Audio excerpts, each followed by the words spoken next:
In one of the worlds there was a huge arena where a large number of fierce battles took place every day. For many residents of this world, this arena has become an opportunity to earn a lot of money on bets. One day, one of the participants in the arena was a man who fought against an entire army of various enemies. This man found himself in the arena all of a sudden against his will, with nothing left to do but fight for his life. Sometimes situations arose in the arena in which it might seem that this time a person would not be able to leave this arena alive. However, despite any difficulties, man always defeated his enemies in the arena. Also, this man never showed any pity for his rivals, and he always got rid of them with particular cruelty. Despite such spectacular battles, many spectators were unhappy with this man, since because of him they often lost their money, which they bet on the victory of the monsters against this man. For this reason, the audience wished with all their hearts that someone who could defeat this man would appear in the arena as soon as possible. However, one day the presenter told the arena spectators the news that there would finally be someone in the arena who could deal with this man once and for all. A minute later, a giant imperial samuro appeared in the arena, whom no one had ever been able to defeat. However, this giant lizard did not frighten the man at all, and he believed that he would finally have the opportunity to fight a worthy opponent. Then the man put on his helmet, picked up the nearest weapon and prepared to fight against the giant lizard. Even before he found himself in this arena, the man lived in another world with his partner, but one day his whole life changed dramatically. Now, in order to survive in this cruel world, this man must fight every day in the arena against crowds of enemies. In this world, the fate of a person will be intertwined with the destinies of other creatures, who can become both loyal allies and sworn enemies. Despite any obstacles, this man will do everything to stay alive and return back to his world. One day, 2 royal knights went on an urgent mission to exterminate a group of war orcs. However, while carrying out the assignment for the knights, everything did not go according to plan, and then a huge group of orcs began to pursue the knights. One of the orcs came close enough to be able to attack one of the knights. Then a knight named Aspen decided to try to neutralize the orc, but at one moment it seemed to her that she simply would not have time to attack her opponent. However, the second knight named Nathan managed to neutralize the orc and thereby save Aspen. When the orc fell to the ground, Nathan asked Aspen if everything was okay with her now, and how far they still had to go to the fortress. Sepeng told Nathan that she was fine and that the fortress was very close. Then Nathan decided that in order to make his further path a little safer, he must defeat some orcs so that this time they could not get to them so easily. Then Nathan stood in place, and the orcs rushed towards him, and Nathan began to cut the bodies of the orcs into pieces without any problems. While Nathan was killing the orcs, Aspen tried to open the gates of the fortress as quickly as possible in order to get there together with Nathan. After a couple of minutes, Aspen managed to open the gates of the fortress, and she told Nathan to run inside the fortress as quickly as possible. Nathan immediately ran towards the gate, leaving behind countless corpses of orcs. Nathan once and for all. The log flew towards Nathan with great speed, and then Nathan ran towards the fortress even faster. At one point, Nathan wanted to see how many orcs were chasing them, and Nathan was shocked when he turned back. Turning around, Nathan saw how the log hit the body of Aspen, who wanted to protect Nathan from certain death. Despite such a severe wound and a large number of orcs, Aspen was still able to stand on her feet. Meanwhile, a huge crowd of angry orcs was approaching Nathan and Aspen was getting closer. Then Nathan grabbed Aspen and told her to hold out a little longer. After that, Nathan ran through the fortress gates as quickly as possible with Aspen in his arms. While Nathan was trying to close the gate as quickly as possible, the orcs rushed after him even faster. Meanwhile, a small group of elves observed the entire situation with Nathan and Aspen. The elves were greatly surprised at how Nathan and Aspen handled the crowd of orcs, and one of the elves said that they had found the perfect target for their task. Meanwhile, the orcs tried to break through the gate to finally get rid of Nathan and Aspen. However, Nathan still easily neutralized the orcs and did not allow them to get close to Aspen. Soon Nathan left the fortress with one large and heavy object, with the help of which he wanted to neutralize several orcs at once. At this moment, Nathan gained strength and prepared to use the heavy object in his hands. The orcs believed that if they did not try to stop Nathan, he would easily deal with them, and then they immediately attacked him. However, Nathan immediately threw a heavy object at a group of orcs, thereby protecting himself and Aspen for a short time. At the site where the heavy object was thrown, only a small part of the remains of the orcs remained. While most of the orcs were in shock, Nathan immediately closed the gates to the fortress. Aspen figured that now Nathan would again start looking for something heavy that could be thrown at the orcs. However, Nathan told Aspen that she should remain silent, since as long as she spoke, her condition would only get worse. Suddenly Aspen didn't listen to Nathan, and she told him that she had a great idea. Nathan began to have an idea of what Aspen wanted to suggest to him, and he told her not to tell him about her idea. However, Aspen told Nathan that she would like the one who is still able to move on his own to start retreating. Then Nathan again told Aspen that he was completely against such a plan. However, Aspen began to insist that Nathan begin to retreat as soon as possible, and she told him that it was her order. While Nathan tried to hold the gate so that the orcs could not break in, one of the orcs was able to break through the gate with his weapon. After such a blow, the hole inside the gate became even larger, and then one of the orcs put his head out to try to find Nathan and Aspen. At that moment, Nathan walked away from the gate, took out his sword and told Aspen that he also had his own plan of action. Then Nathan prepared to fight a huge crowd of orcs, and he said that this battle would become legendary. However, Aspen distracted Nathan from his thoughts, and asked him what that thing was flying in the sky. Nathan turned around and saw a huge object in the sky that looked very much like a flying saucer. At the same moment, the orcs also stopped trying to break into the fortress, and they also turned their attention to the flying saucer. A couple of seconds after its appearance, the flying saucer released a beam downwards, which began to attract everything that was under it. Soon the plate began to attract the orcs, and they believed that it was Nathan who used some unknown magic to thus neutralize them. After this, the power of the unknown ray became increasingly stronger, and Nathan stuck his sword into the ground to try to hold himself and Aspen. Nathan also noticed that Aspen had suddenly lost consciousness, and he tried to wake her up. Nathan's sword burst out of the ground, and then Nathan, along with Aspen, began to be attracted to the flying saucer. Nathan tried to grab Aspen's hand again, but she was moving further away from him. After the tractor beam disappeared, the flying saucer immediately rushed at great speed in an unknown direction. After some time, Nathan finally woke up, and he tried to understand where he was now and what happened to him. After that, two girls of elven appearance stood in front of Nathan. While Nathan was trying to get to his feet, he told the elves that they were very different from the elves he had previously heard about. Suddenly one of the elves stepped on Nathan and pinned his face to the ground so that he could not escape or offer any resistance. While Nathan was lying face down, one of the elves took out a mysterious magic wand and brought it closer to Nathan's neck, which caused Nathan to experience extreme pain. After this, the elves began to discuss among themselves how large a prey they managed to get in the form of Nathan. Meanwhile, Nathan was still lying on the ground and thinking about how ridiculous the situation was. Meanwhile, the elves were discussing some bets with each other, and one of them said that today she would make the same bet that she usually makes. Meanwhile, the part of the floor where Nathan was suddenly began to rise, and Nathan still could not understand what was really happening here. When the floor under Nathan completely rose, he found himself in a certain arena,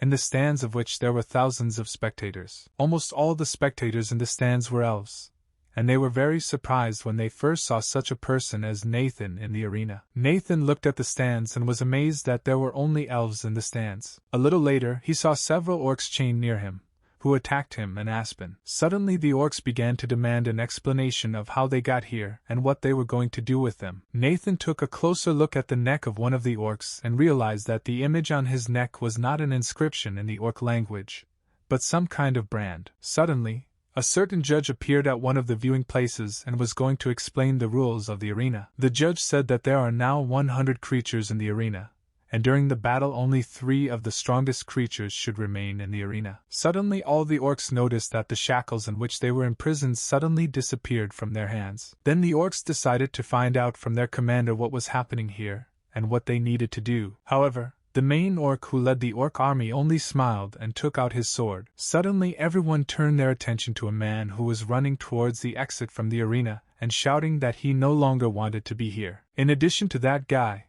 there were also several ordinary creatures standing near the exit who did not want to participate in this mortal battle. However, at one moment the head of the elves sent a powerful energy beam at everyone who wanted to get out of the arena without a fight. Soon the energy beam disappeared, and in its place only the ashes of those who did not want to fight in the arena remained. From fright, the guy fell to the ground, and the judge said that if there are still those in the arena who do not want to fight, then the launcher called Heavenly Punishment will always be ready to carry out even more launches. Then the guy crawled to Nathan and asked him to help him survive in this arena, since he wants to be home as soon as possible. However, Nathan simply took the weapon closest to him and plunged it right through the guy. Then one of the orcs told his warriors that in order to survive, they must all do what they do best, which is to fight mercilessly until they die. Soon, almost all the orcs prepared for battle and began to collect weapons that lay on the ground in large quantities. One woman, who was one of the participants in the battles in the arena,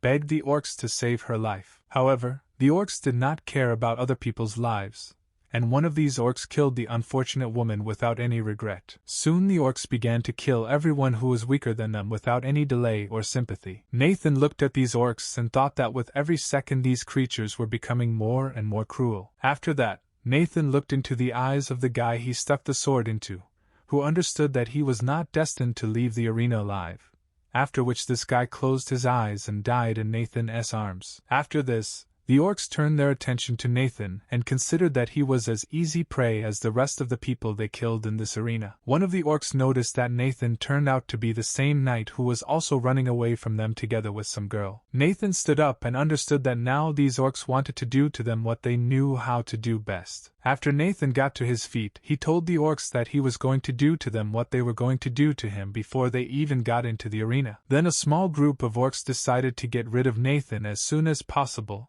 and continued to kill the rest of the people who were in the arena. However, Nathan managed to dodge the orcs' attack so quickly, and he prepared to attack these orcs with his bare hands. After this, Nathan was easily able to hit one of the orcs with all his might. Nathan's blow was so strong that this orc flew high into the air after Nathan's blow. At this moment, Nathan prepared to deal with the rest of the orcs who wanted to finish him off. First, Nathan picked up the blade closest to him, after which he quickly cut off the head of one of the orcs. After a few seconds, Nathan was able to defeat the orcs that first surrounded him. At that moment, one of the orcs snuck up behind Nathan to make it easier for him to get rid of him. The orc grabbed Nathan by the head and began to try to remove his helmet so that it would be easier for him to crush Nathan's head. However, Nathan managed to grab the orc from this position and throw him to the ground, after which Nathan successfully crushed the orc's head. After that, a couple of orcs attacked Nathan, who hoped that together they would certainly be able to cope with Nathan. However, even in this situation, Nathan was able to get a battle axe and finish off the first orc. After this, Nathan was able to finish off the second orc with his bare hands, after which he defiantly raised the body of the fallen orc to show the spectators in the stands his superiority over these creatures. While the second orc was unconscious, Nathan threw him to the ground and began beating him in the face with his hands and feet until the orc's face turned into a real bloody mess. After that, Nathan stood in front of the audience, showed his middle finger to everyone in the audience, and told everyone that no one dared to look down on the winged lion knights of the human union. Elf was especially surprised, who was momentarily surprised not only by Nathan's fighting skills, but also by his courage and bravery. Also among the rest of the spectators there was one girl who appeared in the stands of the arena with her man, who did not show any emotions from such a spectacular fight. One of the orcs especially wanted to deal with Nathan, but the head told him to wait. The head of the orcs said that it was not worth going into battle just to overpower Nathan with numbers, and he thought that it would be better for both of them if they just stood and watched the battle. Meanwhile, Nathan continued to exterminate all the orcs that caught his eye. When Nathan managed to get the battle axe, he threw it right at the head of one of the orcs. As soon as the defeated orc fell to the ground, Nathan immediately headed towards him to snatch the sword from his huge hand. Nathan had the sword in his hands. He immediately began cutting off the heads of all the orcs that were around him. At one point, 2 orcs armed with spears ran up to Nathan and surrounded him. One of the orcs immediately tried to pierce Nathan with his spear, but Nathan managed to repel the orc's attack with his sword. Nathan managed to repel the orc's attack in such a way that the spear pierced through the second orc, who was standing behind Nathan. After this, Nathan was easily able to cut off the heads of both orcs with one blow. When there were no orcs left around Nathan, the head of the orc suddenly approached him with several orcs behind him. Nathan stood in front of the orc leader, pointed his blade at him, and told him that his face seemed suspiciously familiar to him. Then Nathan said that it was this orc leader who threw a large pointed log in his direction. The orc leader only told Nathan that he was convinced that people also loved to participate in various fierce battles. Nathan was surprised that from an orc who loved battles, the head of the orcs suddenly turned into a more talkative creature. Then Nathan said that he did not have time for these meaningless conversations, and he ordered the leader of the orcs to come to him right now. The orc leader just smiled broadly and told Nathan that this was exactly the battle he had been looking forward to. Then at that moment Nathan was attacked by one of the orcs, who was standing next to the leader of the orcs. The orc managed to knock the sword out of Nathan's hands, and he immediately asked Nathan where all his fighting spirit had gone. Meanwhile, the audience discussed how they were waiting for the moment when Nathan would finally give the orcs some slack. At that moment, the pink-haired elf took out a tablet-like device to increase her bet on Nathan. Meanwhile, Nathan tried to defend himself from the attack of the orc that attacked him. However, at one point the orc still managed to knock the weapon out of Nathan's hands again. When the orc also managed to knock Nathan to the ground, he was already preparing to make the final blow. However, Nathan manages to dodge the orc's attack before it hits the place where Nathan was lying a second ago with all its speed. Meanwhile, the elf with blue hair was telling her partner about how well Nathan performed in battle. The elf with blue hair was very surprised that Nathan was still alive, since in this arena people were considered the weakest creatures and always occupied the lowest place in the ranking. After that, the blue-haired elf addressed her partner as a younger brother, and asked him which of these fighters in the arena would be their next opponent. Elf's younger brother said that he didn't care who their next opponent was. Meanwhile, Nathan was still able to defeat the orc that attacked him and kill him. After that, Nathan threw the corpse of the orc that attacked him and said that no matter what, the orcs would never be able to defeat him. The other orcs were surprised at how easily Nathan was able to defeat the orc, who attacked him unexpectedly. When Nathan approached the leader of the orcs, who told Nathan that he expected him to be an extremely unusual person. Then the leader of the orcs invited Nathan to join forces so that together they could rise to the very top of the arena rankings. From such a statement, the elves in the stands immediately began to be indignant and demand to continue the fight. Then the head of the orcs showed Nathan how tough these creatures are and at the same time cowardly. The head of the orcs also told Nathan that if such powerful creatures as the knight and the head of the orcs fought together, they would be able to strike fear into everyone who stood in their way. However, Nathan was only extremely surprised by how such an idiot as the head of the orcs was afraid for his life that he decided, out of desperation, to try to unite with him so that Nathan would not kill him. Then Nathan told the leader of the orcs that he was not at all interested in those who were now sitting in the stands and watching him kill a crowd of orcs alone. Nathan also told the leader of the orcs that he was here only to sooner or later find Aspen and return home, and he had no other goals. Then the leader of the orcs was somewhat disappointed that Nathan refused his offer, and he was even somewhat sorry to fight against such a valuable fighter as Nathan. After this, a fierce fight to the death began between Nathan and the leader of the orcs. At that moment, the arena gates began to disappear, and the rest of the orcs saw something incredibly large from there. When the gates opened completely, the orcs saw a creature unknown to them begin to emerge from there, which looked like a giant reptile. A couple of seconds later, a huge creature came out with the head of a crocodile, the body of a spider, the legs and tail of a scorpion, which was called Ibuni in the arena. Then Nathan and the orc leader had to take a break from their personal battle to try to understand what was happening now. Meanwhile, Ibuni had already begun to devour the surviving orcs, whom Nathan had not yet managed to kill. When there were no more living creatures around Ibuni, he turned his attention to Nathan and the leader of the orcs. Nathan was extremely dissatisfied with this outcome of events, since even with crowds of orcs it was not easy for him to cope, and now he will have to fight against a huge monster. While Nathan was distracted by Ibuni, one of the orcs decided to secretly take advantage of his opportunity to get rid of Nathan. After a couple of seconds, the orc managed to grab Nathan from behind and began to hold him.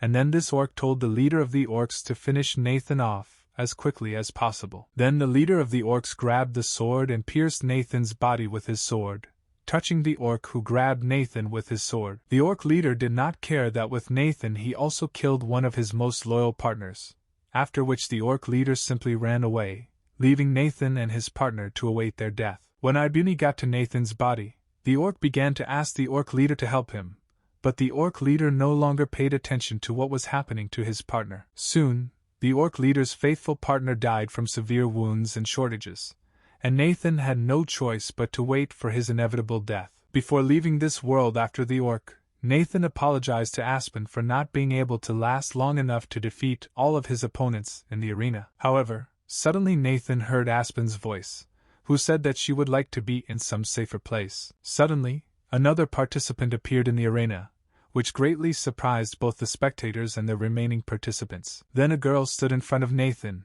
preparing to fight Ibuni. Nathan was shocked when the girl turned to face him, and he recognized her as Aspen, who no longer had any injuries, from which she was already on the verge of life and death. After this, Aspen took out her sword and told Nathan that it was time for the second wing to come to the rescue. A second later, Ibuni sharply attacked Aspen, and at first it might seem that Aspen would not be able to resist the monster. Severely wounded, Nathan began to worry about his partner, and he told Aspen to run away from Ibuni as quickly as possible. Then Aspen took out her sword and said that despite the fact that she was not completely confident in her victory, she said that since she had a chance to defeat the monster and save Nathan, then she should take it. Aspen also told Nathan that if he manages to survive, then he should continue to try to stay alive. Aspen also asked Nathan not to forget about her when he comes back. After her unsuccessful attack attempt, Ibuni fell to the ground and continued to lie in this position for some time. However,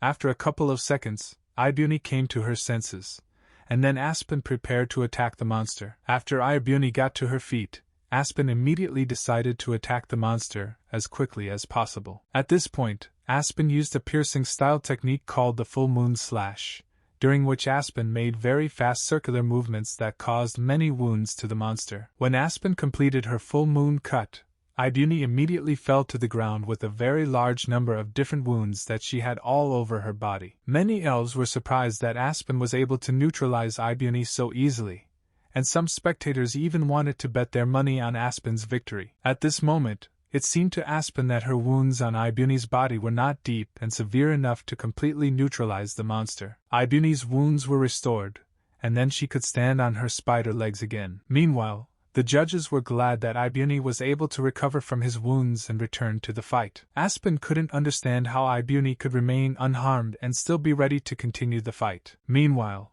Nathan tried to remove the sword from his body in order to continue the battle and help Aspen defeat Ibuni. Soon Nathan managed to pull out the sword, which left him in unbearable pain. Despite such severe pain, Nathan still tried to get to his feet and continue the fight. Then Nathan remembered how Aspen continued to stand on her feet and tried to continue the fight against the orcs, despite being extremely seriously injured. Then Nathan decided that he did not have time to somehow pay attention to his wound, and he was immediately able to get to his feet. Meanwhile, Ibuni committed his next one in order to deal with Aspen as quickly as possible. At that moment, Aspen felt that she was unable to do anything, and out of fear she simply stood still, unable to move in any way. Nathan looked at Aspen and told her not to stand still and to quickly take some action. Aspen heard Nathan's voice, who told her to run away from the monster as quickly as possible. Nathan also told Aspen that if she didn't do anything, he would lose her again, and he really didn't want that to happen again. However, Aspen felt that it was too late to escape, and she decided to try to attack Ibuni again. At that moment, when Ibuni was about to devour Aspen, she managed not only to dodge the attack, but also to perform another combat technique. Thanks to a successful attack, Aspen was able to inflict a strong blow on Ibuni, which was much stronger than the impact of her previous attack. After this, Ibuni fell to the ground again, but this time the wound turned out to be even more serious. After that, Aspen turned to face Nathan to tell him how easily she was able to defeat this monster. Instead of rejoicing in defeating Ibuni, Nathan told Aspen to dodge as quickly as possible. Despite being seriously injured, Ibuni was still able to attack even in such a severe condition, and then this monster struck Aspen with its huge tail. Ibuni's blow turned out to be so powerful that Aspen simply flew into one of the walls of the arena with great speed. Ibuni's blow was too strong, and Aspen was unlikely to survive such a strong attack with so many injuries. At this point, Nathan was furious not even because Aspen could die, but because the audience wanted Ibuni to be able to get back on his feet to defeat the remaining creatures in the arena. At this moment, Nathan only thought that Aspen died because of the orcs and elves, who were just waiting for the fact that sooner or later there would simply not be a single living creature left in the arena. Then Nathan, in a fit of unprecedented rage, simply began killing everyone who caught his eye. Out of anger, Nathan didn't care at all about who his opponent was and how much stronger or weaker they were than him. Nathan's murders were extremely brutal, and out of anger he began not only to kill his rivals, but also to tear off their skin and muscles down to the bones in the most brutal form. Soon Nathan reached the leader of the orcs, who tried to kill him even at the cost of his faithful partner. With every second, the leader of the orcs became more and more afraid, and he begged his subordinates to save him from Nathan. However, Nathan was not going to show the least bit of pity for the one who almost managed to kill him, and then Nathan immediately began to beat the orc leader in the most brutal manner possible, until he died. Nathan was so cruel that even the spectators, who a couple of minutes ago were demanding a bloody show, were terrified to see what Nathan did to the leader of the orcs. Soon, Nathan beat the orc leader so badly that Nathan was able to turn the orc leader's head into a bloody puddle and thereby leave the orc leader's body without a head. However, not all spectators were dissatisfied with the outcome of the battle, since, for example, the elf with pink hair left satisfied, since she could get a lot of money for betting on Nathan. The blue-haired elf and her younger brother were also more than satisfied with the outcome of the battle. Several soldiers ran towards the devastated Nathan. As the elven soldiers pinned Nathan to the ground, Nathan's only thought was whether he could keep his promise to remember Aspen for the rest of his life. A second later, one of the soldiers fired a powerful electrical discharge through Nathan's body, causing Nathan to lose consciousness for some time. After some time,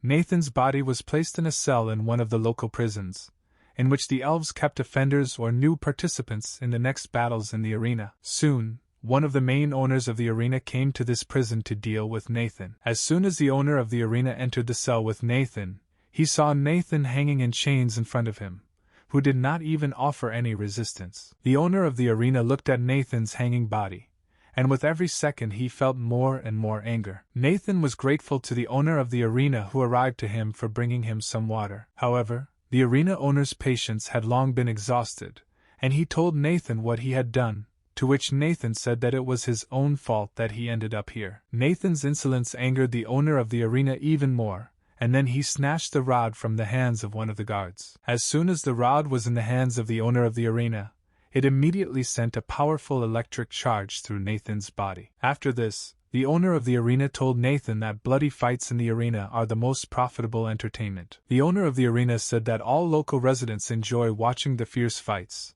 and to increase spectator interest, he also added the opportunity for spectators to place money bets. Over time, a group of arena owners were able to develop a careful plan through which they received more profit and attracted new spectators who would place bets. The elves are interested in seeing how various monsters killed tons of people and other earthly species, and so they looked for them, took them with them, and sent these species to certain death in the arena. The owner of the arena said that although the elves enjoyed watching various monsters kill people, this time he wanted to try something new. Then the owner of the arena told Nathan that today he wanted to let orcs into the arena to fight, who were known among the elves for their physical abilities and fortitude. The owner of the arena also said that he wanted not only to release new creatures into the arena, but also to make the orc warlord Bakama, in order to be able to get even more money from spectators' bets. However, the plans of the owner of the arena were thwarted when Nathan found himself in the arena and began to exterminate the orcs one by one. Then the owner of the arena believed that Nathan was there on purpose to ruin his plans to extract additional profit, after which he again directed an electric current at Nathan. The arena owner also said that due to the fact that Ibuni suffered greatly due to Nathan, he believed that the monetary profit of the next fights in the arena was at risk. Also, the owner of the arena was greatly infuriated by the fact that, due to Nathan's intervention, he missed the opportunity to sell some of the orcs into slavery for a lot of money. Then the owner of the arena believed that Nathan was the main and only reason for today's failure. At one point, Nathan was able to speak, and he told the owner of the arena that he absolutely did not care about his plans. Nathan also did not understand how the owner of the arena dares to blame him for all of his today's failures, since it is only he who is to blame for the fact that he ended up in this arena. Nathan's gaze became so sinister and terrifying that even the prison guards were afraid to look at Nathan. Nathan also said that he had no intention of participating in these fights in the arena, but it was the owner of the arena who was to blame for the fact that he was here now. Suddenly the owner of the arena suddenly calmed down and said to himself that he, too, was somehow to blame for what happened, and therefore he also bears a certain degree of responsibility for what happened in the arena. After this, the owner of the arena told Nathan in a calm voice that from now on he is his property until Nathan pays him the entire debt. However, Nathan immediately became even more angry with the owner of the arena for not even being able to think a little with his own head, and therefore Nathan was categorically against his statement. Nathan also told the owner of the arena that no one cared about him, and therefore Nathan was not going to participate in his fights in the arena just to bring him profit. Then the owner of the arena told Nathan that he was very sorry that his partner could not stay alive during the fight. After what the owner of the arena told Nathan, Nathan immediately remembered the image of the last time he saw Aspen and in what serious condition she was in. After Nathan heard words of condolences from the owner of the arena, his anger decreased slightly. As night fell, Nathan tried to understand to himself that this time Aspen was really dead, but what upset him most was that he could not do anything about it. This thought still couldn't get out of Nathan's head, and he began to blame himself for the fact that it was because of him that Aspen could not survive. After some time, Nathan noticed a strange pinkish glow appear out of nowhere in front of him. Nathan raised his head slightly and saw a portal in front of him, from which a girl emerged a couple of seconds later. When the girl came out of the portal, she asked Nathan if he really believed that Aspen was really dead, since he had not seen her with his own eyes after the fight in the arena. Nathan didn't understand what was going on here, and the first thing Nathan decided to do was ask the girl who she was. The girl only said that if Nathan was really interested in who she was, then he could consider her his supporter. After that, Nathan asked the girl what exactly she meant when she talked about Aspen. The girl was somewhat surprised that out of all the things he could ask her, he decided to ask her about his partner. Then Nathan asked the girl if Aspen was still alive, to which the girl said that his partner was still alive. After this, Nathan wanted to find out from the girl exactly where Aspen is now, but the girl said that this information is not important for Nathan now. Nathan was not happy that the girl did not answer him, and he demanded that she tell him everything right now. The girl only told Nathan that now he should think about something more important. After that, the girl showed Nathan Ibuni through her portal, and she told Nathan that when he entered the arena again, he would have to fight this monster again. The girl suggested that last time Nathan could not see the full power of Ibuni, and therefore the owner of the arena plans to release Ibuni against Nathan again. However, Nathan said that he was even glad that he would have to fight Ibuni again, as he really wanted revenge for killing Aspen. The girl was surprised that Nathan was not at all afraid of Ibuni, to which Nathan said that even if he was afraid, he still could not change anything. Nathan also asked the girl what her intentions were for him, and the girl said that she simply wished Nathan good luck in his future fights in the arena. Then Nathan began to doubt that this girl did not need anything from him. The girl said that she and Nathan needed to sort out their mutually beneficial relationship, and she again told Nathan that she was his supporter. The girl also told Nathan that if she wants him to win, then let him win, but if Nathan still loses, then she promised him to kill Aspen. Before the girl was about to leave, she told Nathan that his and Aspen's fate was now in her hands. After that, the girl entered the portal and told Nathan that if he loses, he will lose much more than just die. After this, the girl entered the portal, which disappeared a second later, leaving behind a pair of mysterious dark feathers. The next morning, Nathan was released from his cell and 2 guards led him to the owner of the arena. At this moment, Nathan began to experience anxiety, which became more and more with every step. However, Nathan believed that even if he was destined to die right now, he should still remain calm. A couple of minutes later, the guards brought Nathan to the owner of the arena, and after that they forced Nathan to kneel in front of the owner of the arena. Nathan apologized to the owner of the arena and said that he was very sorry that he had caused so much damage to the arena. The owner of the arena told Nathan that his words would not change anything, but Nathan said that he was well aware that his battle in the arena today was actually an execution ceremony. Nathan was not afraid that he might die today, since the whole life of a knight consists of an endless journey to meet mortal danger. Due to the constant risk to life, Knights rarely lived to old age, since in most cases they died in the performance of their knightly duty. Then Nathan told the owner of the arena that he would do his best to put on an amazing show. Nathan also asked the owner of the arena to let him go home if he wins and creates a spectacle. The arena owner was silent for a few seconds, considering Nathan's proposal, and then he told him that he would think carefully about his proposal. At that moment, Nathan thought that the owner of the arena was unlikely to want to let him go so easily. Nathan also thought that if Aspen is alive and she survives in the future, then he needs to try to get out of here alone. Actually, escaping with Aspen would be very difficult, and Nathan began to think about how he and Aspen could return home and activate the anti-aircraft battery. Then Nathan remembered that the Dragon Legion had recently developed a plan,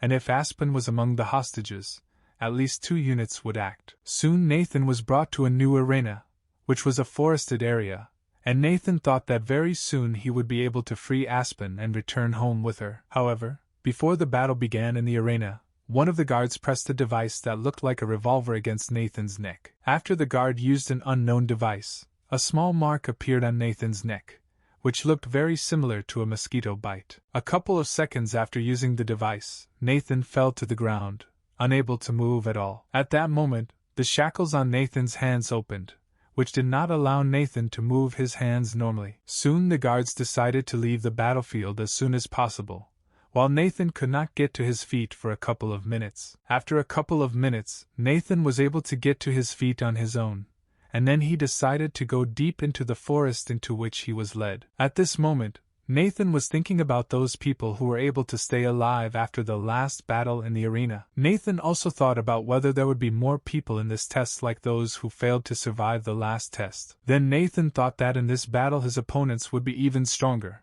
and he should somehow try to use his special enhancements. After that, Nathan took off the gauntlet from his hand, on which a special pentagram was depicted. Nathan immediately used his pentagram magic, after which he began to experience extremely severe pain throughout his body. After all of Nathan's pain had passed, he began to experience severe nausea. However, despite such difficult sensations, within a second Nathan felt much better. At first, Nathan wanted to head further to explore the dense forest, but his attention was attracted by the loud roar of dragons. Turning around, Nathan saw several dragons transporting a very large and heavy black container. Soon the container was on the ground, and those who brought it prepared to open it as soon as possible. Nathan believed that there might be Ibuni or other victims in this container. Then Nathan decided to arrive at the container as soon as possible, in order to strike the first blow as soon as possible, and thereby prevent the sacrifice. Soon Nathan arrived at the container, and from a distance he saw a little boy come out of it. Following the boy,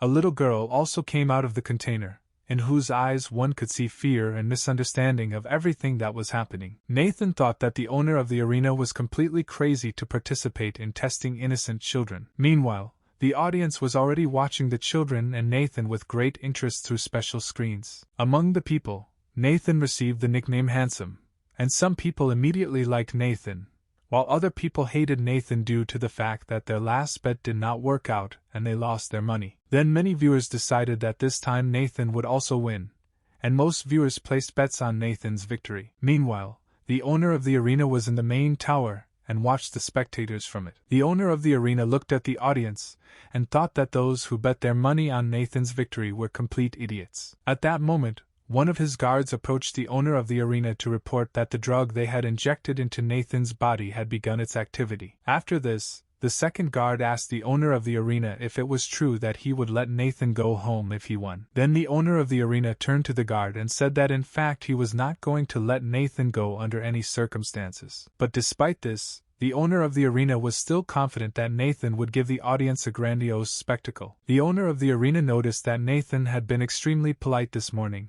but last night he had been extremely unrestrained, and he thought that Nathan was up to something. Then the owner of the arena decided that it was necessary to get rid of Nathan as soon as possible. After this, the owner of the arena ordered his guards to release monsters into the arena, who would have to defeat Nathan. After a couple of seconds, several monsters appeared in the arena that Nathan had to fight. Meanwhile, children continued to emerge from the container, who were very scared to be in this forest. At one point, Nathan heard very loud sounds of monsters growling, and he decided that he must neutralize them as soon as possible. After a couple of seconds, the children noticed Nathan, and he asked him to help them get out of this forest. Nathan ran towards the children and told them that they should get back into the container as soon as possible. Nathan did not have time to reach the children, and a monster appeared behind them, which was about to kill them. Only a second later the children turned back and saw a monster who was about to kill them. Soon, more monsters began to appear,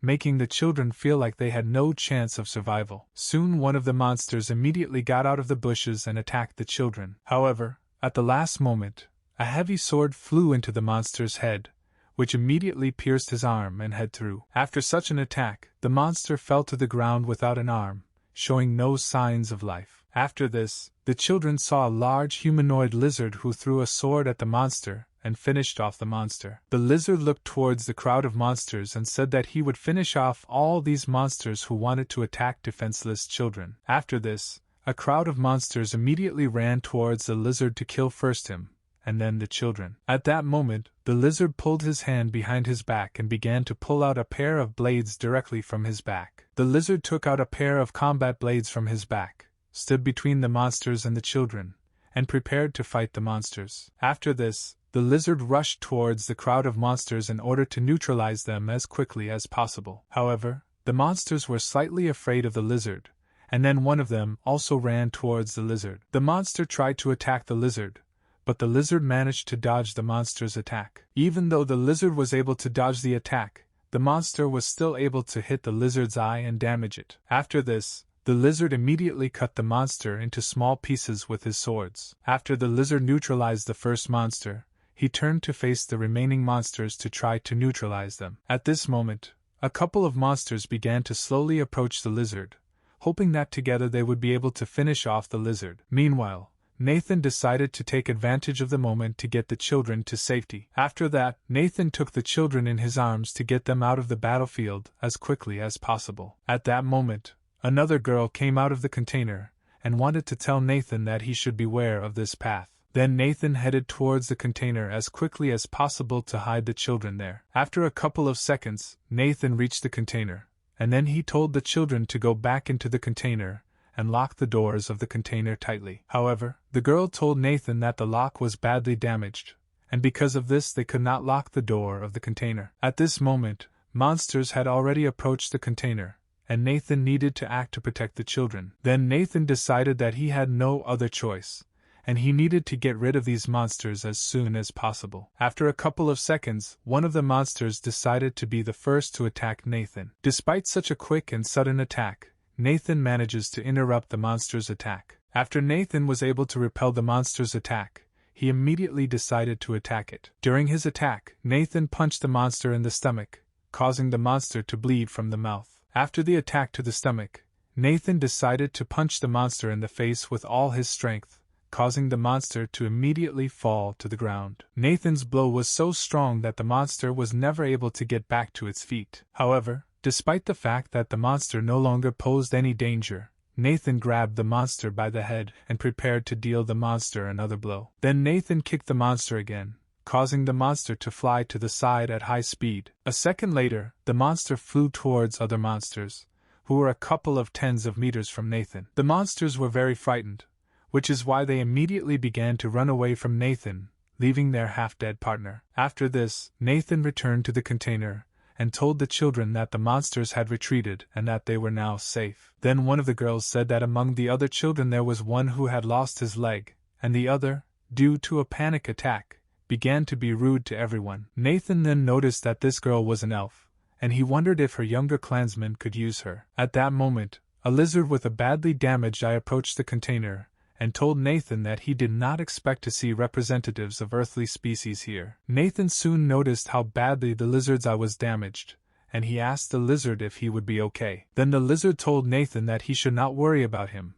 since his eye would recover within 24 hours. After that, the lizard came closer to Nathan, extended his hand to Nathan and introduced himself as Akiba Hachiyo. Then Nathan extended his hand to Akiba and said that thanks to him the children were safe. Elf girl also introduced herself as Nally, but Nathan and Akiba did not pay attention to her. Akiba told Nathan that he was very glad that those annoying monsters had finally retreated and left the children alone. However, Nathan believed that an even more serious enemy would soon be here, and he believed that this enemy would be the Chimera. At this moment, Nally was very annoyed that Nathan and Akiba were not paying any attention to her. Nathan then explained to Nally that the Chimera is a huge lizard with sharp blades on its legs. However, Akiba said that he previously believed that the Chimera had tiger stripes rather than sharp blades. Suddenly, Akiba suddenly stuck his leg out to the side and pushed the children aside. Due to Akiba's strong blow, the children immediately flew back towards the container. Nathan looked at the children and asked Akiba why he did this. However, as soon as Nathan turned towards Akiba, he saw only a lot of blood in front of him.